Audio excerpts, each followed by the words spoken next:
If I taught you law, would you love me? Keep the Mashiach above me. Like the book said, he is my head.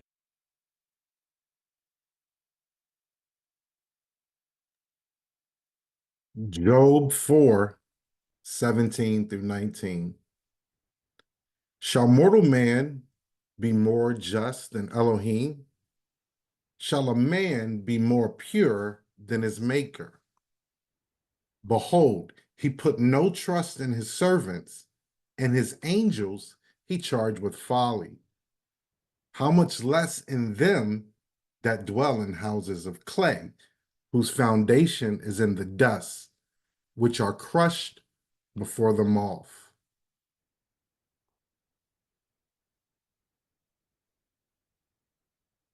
Daniel 2:31 through 35. Thou, O king, sawest, and behold, a great image. This great image, whose brightness was excellent, stood before thee, and the form thereof was terrible. This image's head was of fine gold, his breast and his arms of silver, his belly and his thighs of brass, his legs of iron, his feet part of iron and part of clay. Thou sawest till that a stone was cut out without hand, which smote the image upon his feet that were of iron and clay, and brake them to pieces. Then was the iron, clay, the brass, the silver, and the gold broken to pieces together, and became like chaff of the summer threshing floors. And the wind carried them away, that no place was found for them. And the stone that smote the image became a great mountain and filled the whole earth. Tonight, we will be studying in Matthew 24. But what I want to do is I want to begin by reading the last couple of verses of chapter 23. In Matthew 23:38 and 39, it says, Behold, your house is left unto you desolate. For I say unto you, you shall not see me henceforth till ye shall say, Blessed is he that cometh in the name of the Master.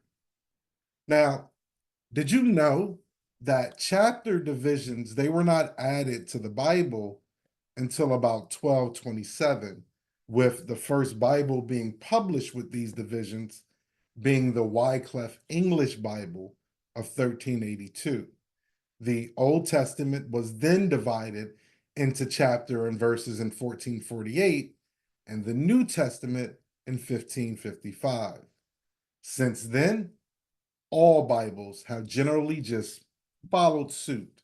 And these divisions that we have, they are mostly helpful with finding scriptures and information easily and quickly, but sometimes it can interrupt the flow and or the thought of what the speaker is attempting to relay. In Matthew 23:38 and 39, it would appear that Yahusha is speaking to Jerusalem. And that's based on what precedes it in verse 37. And this is somewhat true. He is speaking to Jerusalem, but indirectly. Now, the entirety of Matthew 23 is all in red, with the exception of one verse, which means that Yahusha in this chapter is speaking the entire time or giving a discourse. But who is he directly speaking to? Now, we find that information in Matthew 23:1. It says, Then spake Yahusha to the multitude and to his disciples. And since we proclaim to be followers of the way and prayerfully future inhabitants of New Jerusalem, if you remember Netnel's Shabbat study, by extension, what Yahusha is saying here in this discourse it's directed to you and I as well. Your house is left unto you desolate.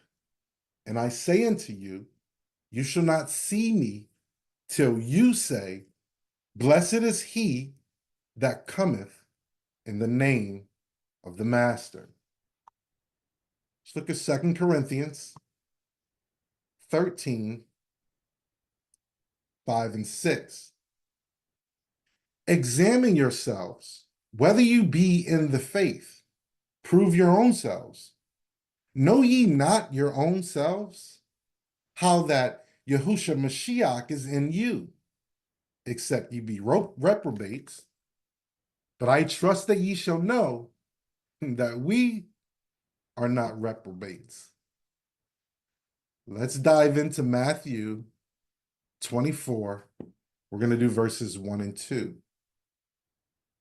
And Yahushua went out and departed from the temple, and his disciples came to him for to shew him the buildings of the temple. And Yahushua said unto them, see ye not all these things? Verily I say unto you, there shall not be left here one stone upon another that shall not be thrown down. Did you notice how at the end of chapter 23, Yahushua was talking about the temple, and how we picked up in chapter 24 with talk of the temple? Furthermore, do you all remember Yahushua in Matthew 7 talking about the wise man who built his house upon a rock and the foolish man who built his house upon the sand? What do you think the house in Jerusalem was built out of and on?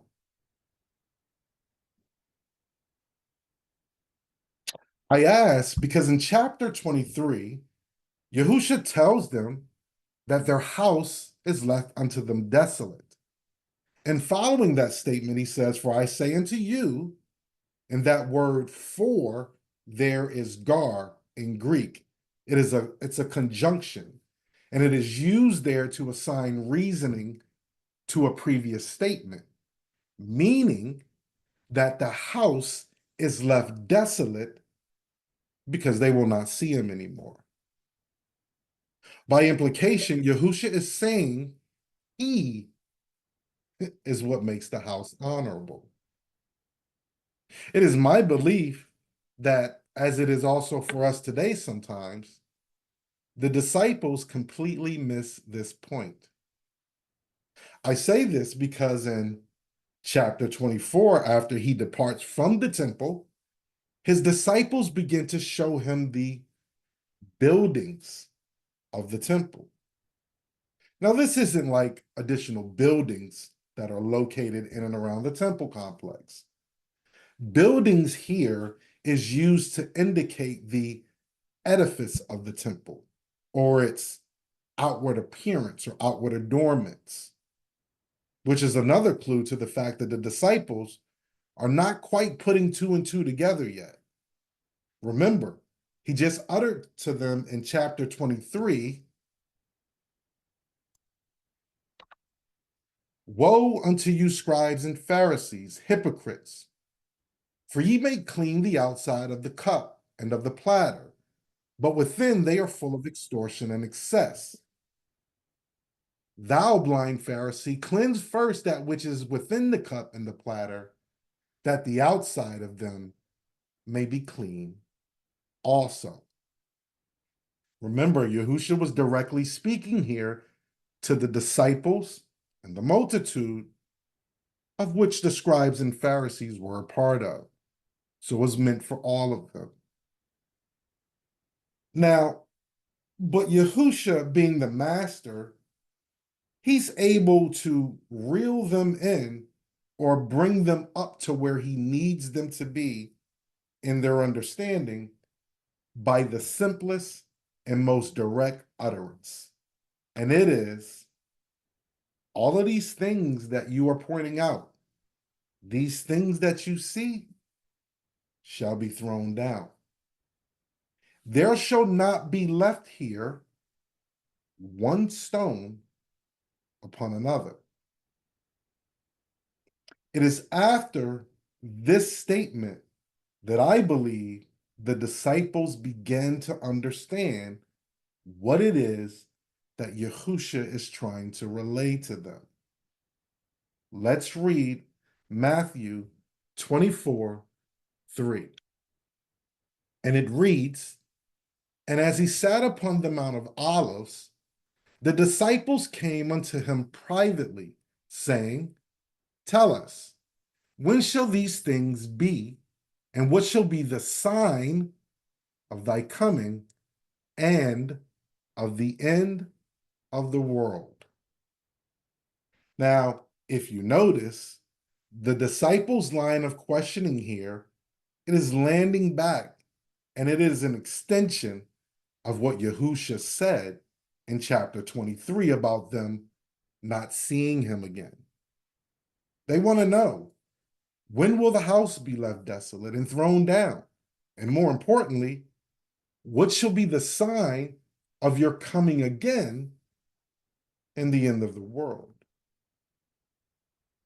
Now, you do know that Hebraically, the earth and the world are two different things. You see, the earth, or Eretz, it is the earth, the area or the domain created and so named by Yahuwah. When you look up world in the Strongs, it is land, as in Israel, Egypt, Babylon, and its inhabitants. Now, we touched on this before in some of our lessons, but allow me to revisit John 3:16. It says, "For Elohim so loved the world that he gave his only begotten Son, that whosoever believeth in him should not perish, but have everlasting life." To what world is it that Yahusha is saying Yah sent his only begotten Son? Well, here is a clue. Matthew 15:24. But he answered and said, I am not sent but unto the lost sheep of the house of Yasharel. Then came she and worshipped him, saying, Master, help me. But he answered and said, It is not meet to take the children's bread and to cast it to dogs. Did Yahusha just call this woman a dog? You might want to make note of that. In the beginning of this lesson, I read Daniel 2, and Daniel is revealing to King Nebuchadnezzar his dream. He tells him that the great image he saw had a head of gold, breast and arms of silver, belly and thighs of brass, legs of iron, and feet that are part iron and part clay. Question for you. What is man made out of?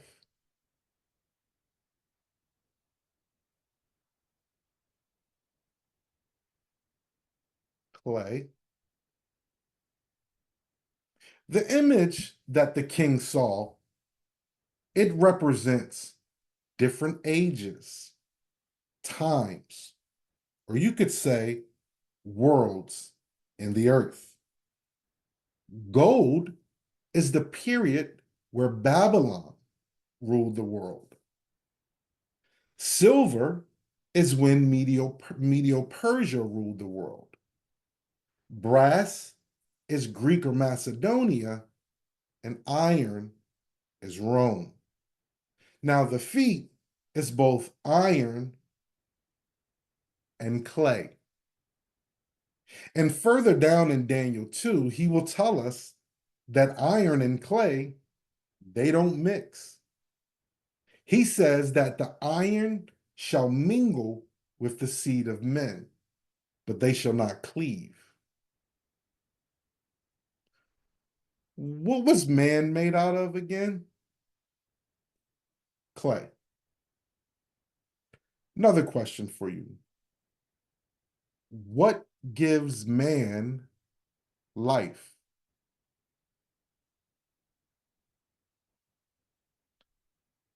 What did Yah do to give man life? Breath, the Ruach HaKodesh. Did Yah breathe that Ruach into the fowls of the air, the fish, the cattle, and the beasts of the field? I still can't believe that he called that woman a dog. Let's go to Daniel 2:44.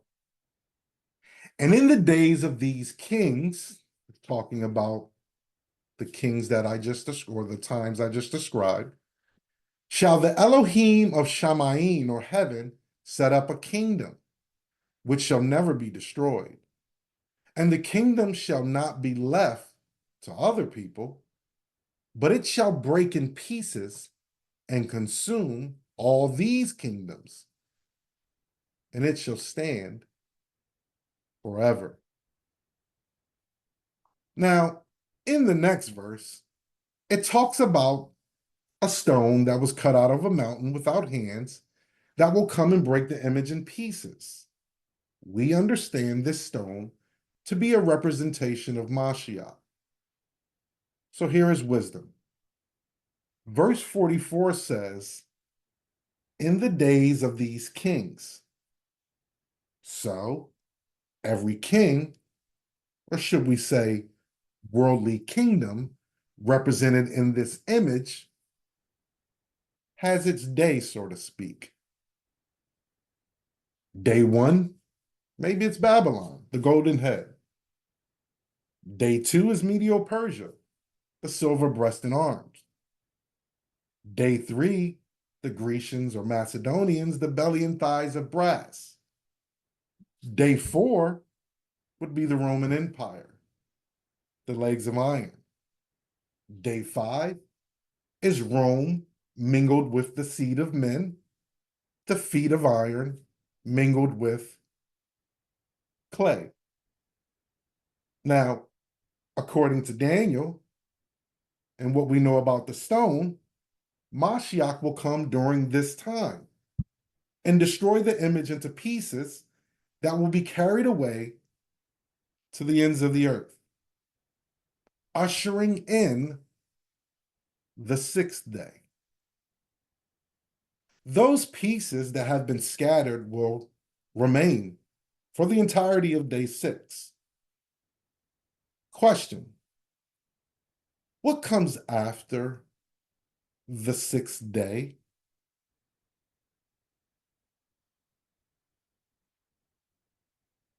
Anyone?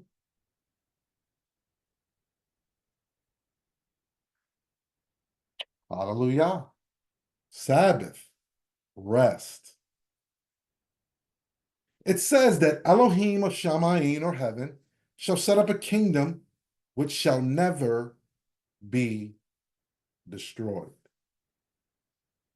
Let us hop back over to Matthew, and we're going to read verses 4 through 12. And Yahushua answered and said unto them, take heed that no man deceive you.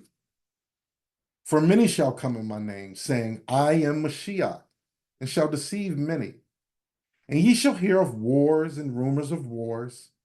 See that ye be not troubled, for all these things must come to pass, but the end is not yet.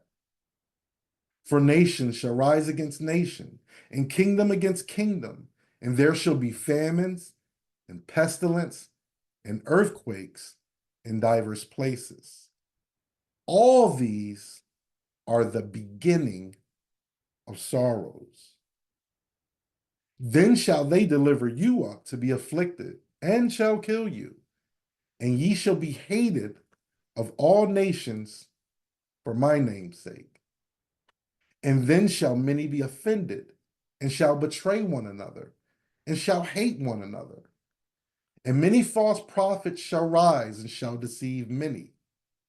And because iniquity shall abound, the love of many shall wax cold. A lot of times, some of us, myself included in the past, we read these verses and believe that what Yahusha is saying here is referring to the absolute end. This is not so. What Yahusha is saying here is what will happen during the sixth day, if you would. Let's look at Ephesians 5:6.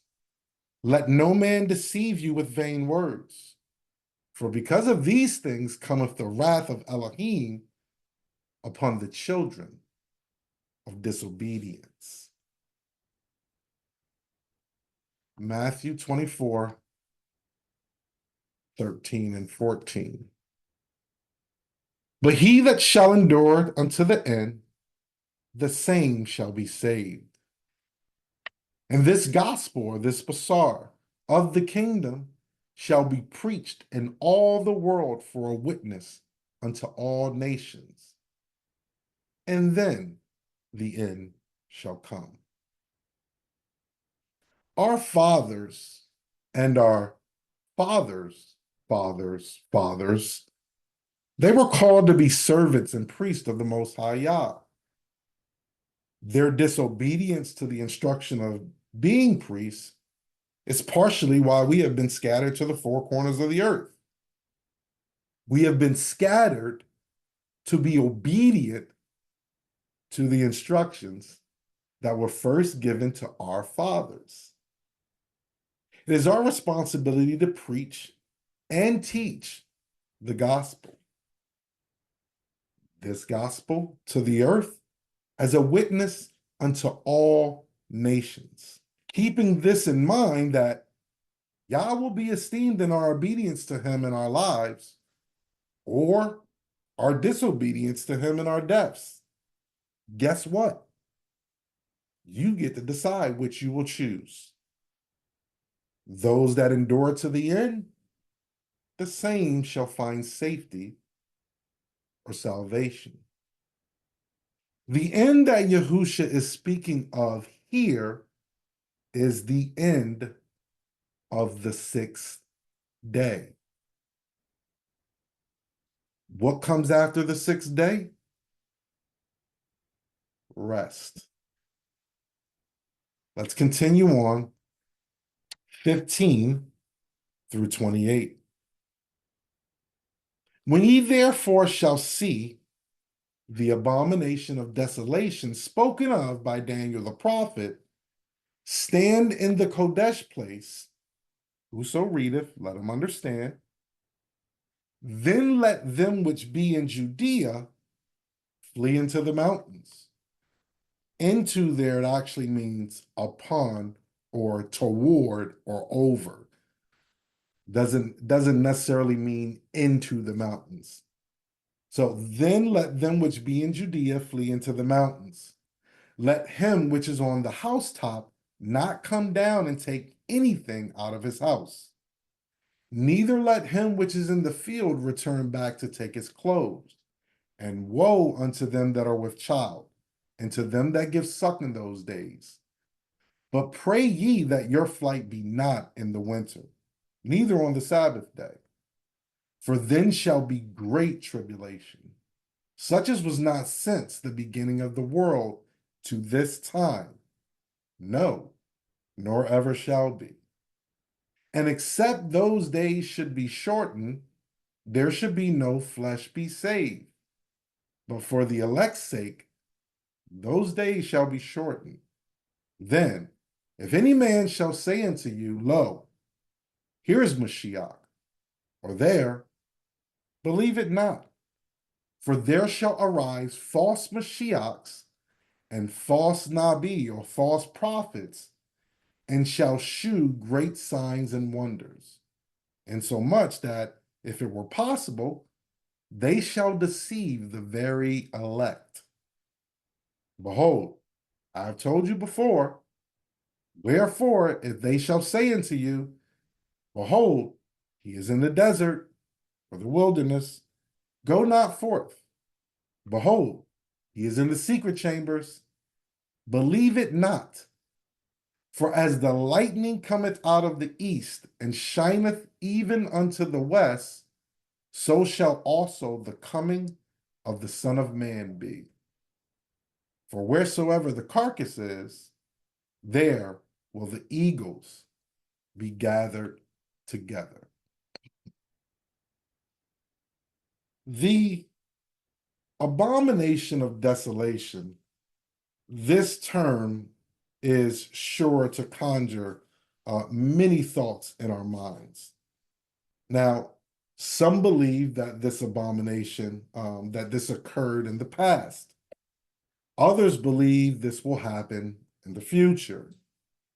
But it is imperative to note that Yahusha is speaking here to his disciples, and by extension, all of Yasharel, and by further extension, to us. So maybe both beliefs are true. Maybe this occurred in the past and will happen in the future. Notice in verse 16, he says, Let them which be in Judea flee. Now, Judea was the southernmost portion of Yasharel during Yahusha's time. It was below Samaria, which was below Galilee. The fact that Yahusha mentions Judea here means that he is speaking of a time when Yahudim, true Yahudim, would still be in Judea and would need to flee. That's important. The prophecy of the abomination of desolation, it was spoken of by Daniel. So let us look at some key verses in Daniel. Now, in Daniel 9, Daniel is gaining an understanding to the prophecy of the 70 years spoken of by Jeremiah. And you can find this at your leisure in Jeremiah 25. And Daniel, he begins to pray and confess the sins of Yasharel and for the restoration of Jerusalem. And while he was praying, the angel Gabriel appears unto him to give him understanding.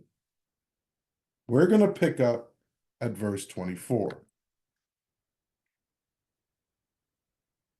70 weeks are determined unto thy people and upon thy Kodesh, or holy city, to finish the transgression and to make an end of sins and to make reconciliation for iniquity and to bring in everlasting righteousness and to seal up the vision and prophecy and to anoint the most Kodesh, or most holy. Okay. So the 70 weeks that are spoken of here in Hebrew, it is verbalized as Shabiam Shabua, and it literally means 70 sevens, or 70 weeks. Now, I'm not going to go into detail in this study, but what is being spoken of is weeks of years. So just know that the 77s are 490 weeks of years. Now, these years are determined to finish or restrict transgression, make an end of sins or to make clean, make reconciliation for iniquity. The word used there for iniquity is, or reconciliation is kafar, from which we get kapor, which means to cover. It's also to bring in everlasting righteousness. And the words used there is olam and zedek. And it literally means righteousness that will last forever. And to seal up the vision and the prophecy. And what this means is to accomplish or complete the vision and the prophecy. And lastly, and to anoint the most Kodesh. And if you notice here, holy or Kodesh is capitalized. Verse 25. Know therefore and understand that from the going forth of the commandment to restore and to build Jerusalem unto Mashiach the Prince shall be 7 weeks, and 62 weeks. The street shall be built again, and the wall even in troublous times. The commandment to restore and build Jerusalem happens in the 7th year of the reign of Artaxerxes. Some of you may have believed that it was Cyrus who did this, but what Cyrus did was allow the Yahudim to return to Jerusalem, and Artaxerxes, he actually issued the decree to rebuild. And you can find these accounts in the books of Ezra and Nehemiah. Now, the weeks mentioned in the verse are actually divisions of weeks / times from the aforementioned 70 weeks. So from the commandment to rebuild Jerusalem until Messiah shall be 7 weeks, or 7 sevens. That is 49 years. And 62 weeks, or 62 sevens. That's 434 years. So if you add the 49 plus the 434, you will get 483 years, which is 7 years or 1 week short of the 70 weeks or 490 weeks of years. Now, this verse ends by stating that the wall and the street shall be built again, even in troublous times. Again, you can find that in Ezra and Nehemiah. Let's move on to 26. And after 62 weeks shall Messiah be cut off, but not for himself, and the people of the prince, lowercase p, that shall come shall destroy the city and the sanctuary, and the end thereof shall be with a flood, and unto the end of the war desolations are determined. Now, verse 26 tells us that after 62 weeks, Messiah or Mashiach will be cut off, but not for himself. Now, all of us understand that. Mashiach was cut off not for himself, but for us. History tells us that the decree to rebuild was given by Artaxerxes in and or around 444 BC or BCE for the younger folks. Now, there is an additional understanding of time that you would need to know to get this all correct, which I'm not going to go into tonight. Just know that at the end of 62 weeks, it puts us somewhere around the 30 to 33 AD or CE time frame and the martyrdom of Mashiach. Now, the people of the lowercase p, I will talk about them in a second. Verse 27. And he shall confirm the covenant with many for 1 week. And in the midst of the week, he shall cause the sacrifice and the oblation to cease.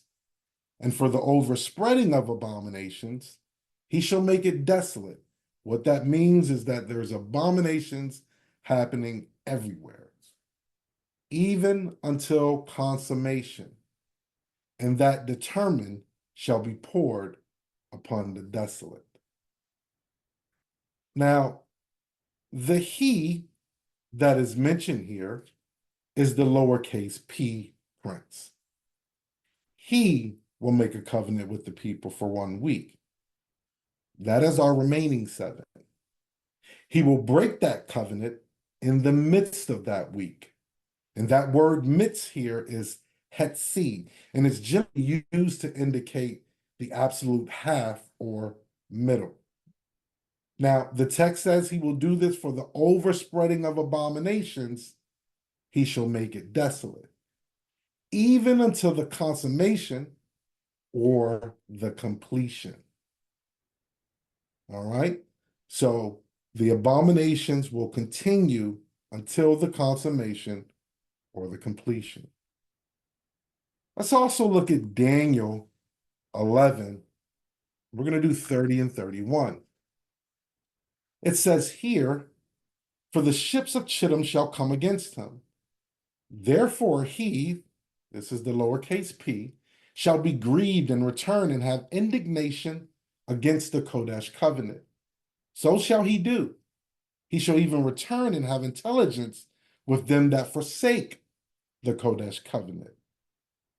And arms shall stand on his part, and they shall pollute the sanctuary of strength, and shall take away the daily sacrifice, and they shall place the abomination that maketh desolate. Now, Chittim in the Bible, it is usually a reference to Rome or one of the isles of the Mediterranean. And here we see the lowercase p making use of ships. And it says that he will take away the daily sacrifice and place the abomination that maketh desolate. Now, there are several eras, times, and candidates for when this occurred or will occur.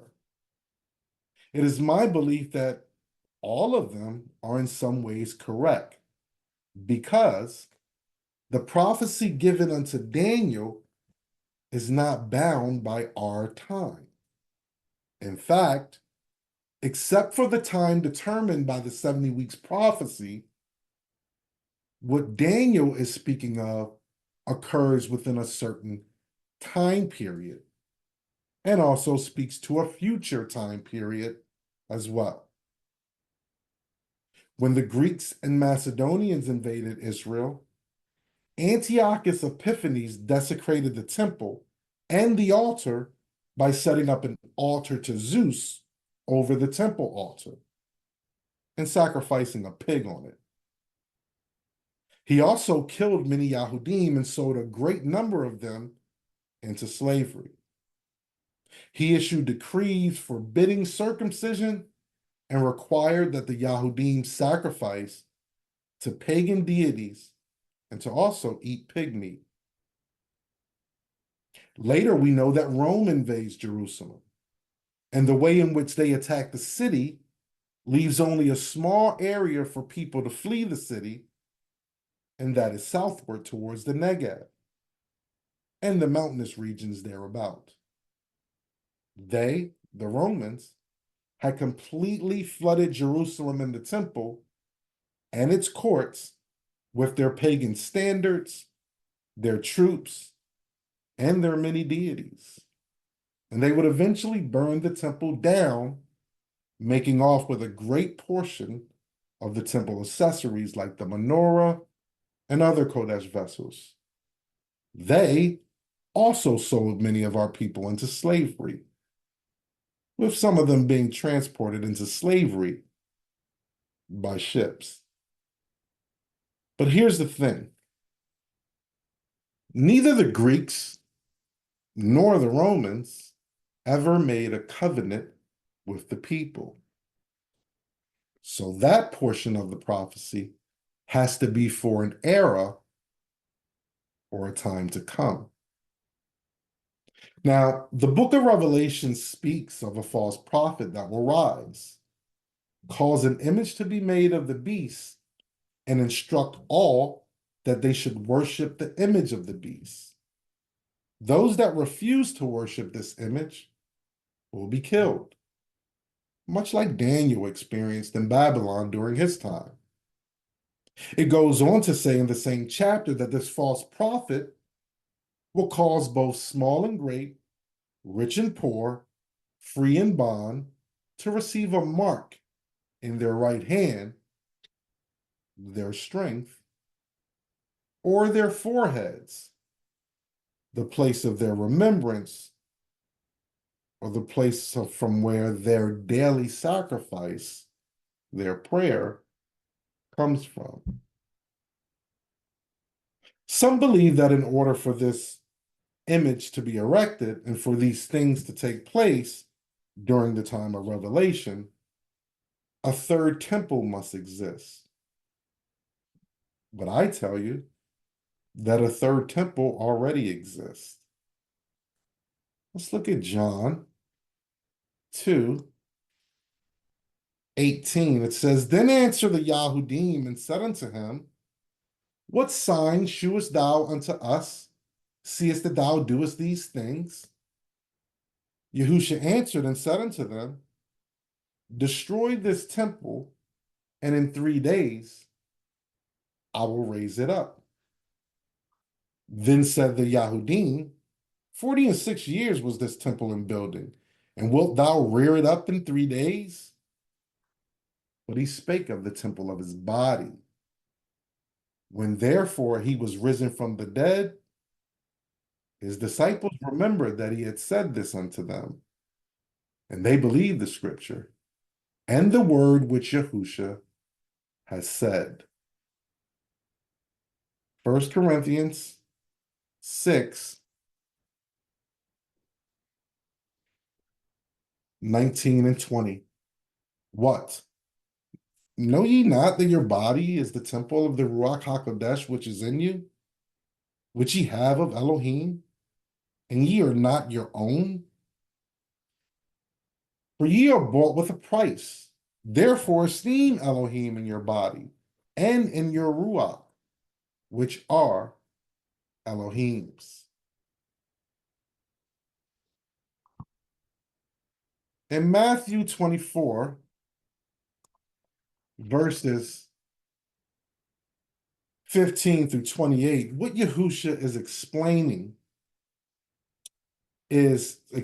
to his disciples, and by extension to us, are things that are going to take place to conclude the fifth day and usher in what I am calling the sixth day and its end. These things are future to the disciples, and some of these things are still future to us. When they ask him about the end of the world, what they are asking about is the end of this period that I am calling the sixth day, and not the end of the earth as we would know or as we would think. It is my opinion and belief that we are still living in a world in which, again, I am calling the sixth day. In verse 27, Yahusha tells them, For as lightning coming out of the east and shineth even unto the west, so shall also the coming of the Son of Man be. The wording he is using here is being used to describe the suddenness of his return. and to the fact that it will be witnessed by many or by all. You see, because when lightning streaks across the sky, it appears out of nowhere in an instant and can be seen by many. In verse 28, he says, "For wheresoever the carcass is, there will eagles be gathered together." Now, a lot of times when the Bible speaks of eagles, what it is actually speaking of is vultures. This statement Yahusha utters here can actually be first found in the book of Job, chapter 39, 27 through 30. It says, "Doth the eagle mount up at thy command and make her nest on high? She dwelleth and abideth on the rock, upon the crag of the rock, and the strong place. From thence she seeketh the prey, and her eyes behold afar off. Her young ones also suck up blood, and where the slain are, there is she." Eagles, they make their nest on high or in high, tall, mature trees. In rare occasions where trees are not available, they will make what is called ground nest, normally near a water source like a river. Now, eagles, they also hunt live prey. They are birds of opportunity and prefer to prey on younger, weaker animals that they can kill. Now, vultures, they make their nests in the crags and crevices of rocks. They are also birds of opportunity, but they prefer their prey to be already killed by means other than themselves. There is, although, a species of vultures called black vultures that will kill small prey to survive, but this is very rare. Now, we can know that what is being spoken of here in Job is actually a vulture by the mentioning of their abiding place being upon the crag of a rock, and also by them being where the slain or the already dead are. This helps us make sense of Matthew 24:28, because here we see a carcass, which is a dead body, and it is there that the vultures will be gathered together. So, if we are reading verse 28 correctly, the word "for" here at the beginning, it technically means because. So, Mashiach's return is because the vultures are gathered together where the dead are. So, what does that mean for us? Well, Romans 5:12. "Wherefore, as by one man sin entered into the world, and death by sin. And so death passed upon or unto all men, for all have sinned." So also look at Ecclesiastes 9:4-6. It says, "For to him that is joined to all the living, there is hope. For a living dog is better than a dead lion. For the living know that they shall die, but the dead know not anything, neither have they any more a reward, for the memory of them is forgotten. Also their love and their hatred and their envy is now perished. Neither have they any more a portion forever in anything that is done under the sun." Remember Yahusha called that woman a dog? For those who may not have caught what I was putting down with Yahusha calling the woman a dog, when Yah created the earth and everything therein, he created the beast of the field and he created man on the sixth day. He breathed the breath of life into man. He did not do the same for the beast of the field. If that is not making much sense, then consider the verses we just read. A dog is a beast of the field. A lion is normally used to represent Judah or the Yahudim. In verse 4, the lion is described as being dead. And in verse 5, it says that neither have they any more a reward. This means that they once had a reward. Verse 6 says, neither had they any more a portion for anything that is done under the sun. This means that a portion was once afforded to them. The author is saying in these verses, of course, under the inspiration of Yahuwah, that there is hope for all the living, and that a living dog is better than a dead lion. The author does not wish death upon the lion. He who has ears. Let's look at 2 Peter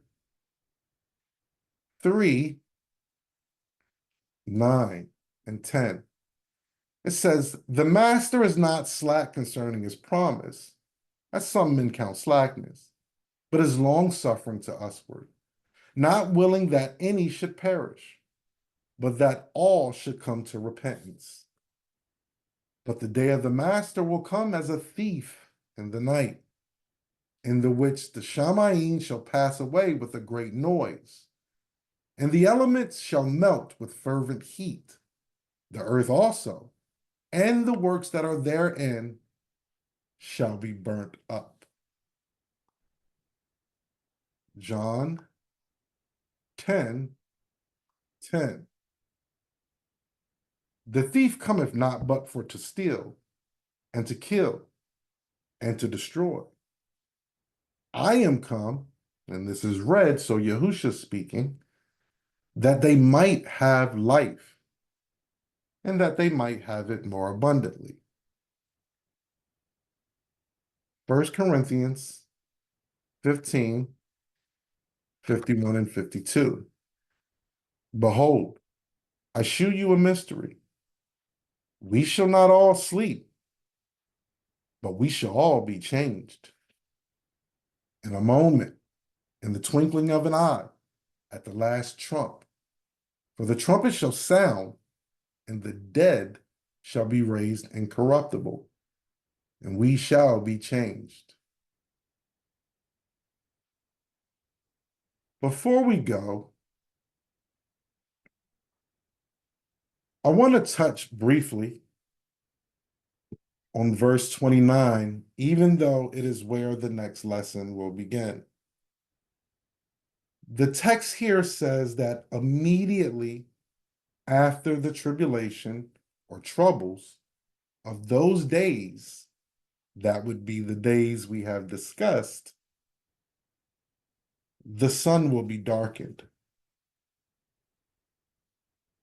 I just want to point out that the sun technically goes dark at the conclusion of the day. But at the conclusion of this day, there will be no moon to govern the night. What day did I say we were living in? The sixth day. And what comes after the sixth day? Rest. 1 John 4, 4. Ye are of Elohim, little children, and have overcome them, because greater is he that is in you than he that is in the world. They are of the world, therefore speak they of the world, and the world heareth them. We are of Elohim. He that knoweth Elohim heareth us. He that is not of Elohim heareth not us. Hereby know we the Ruach of truth and the spirit of error. Last question, family. Mashiach, is he in you?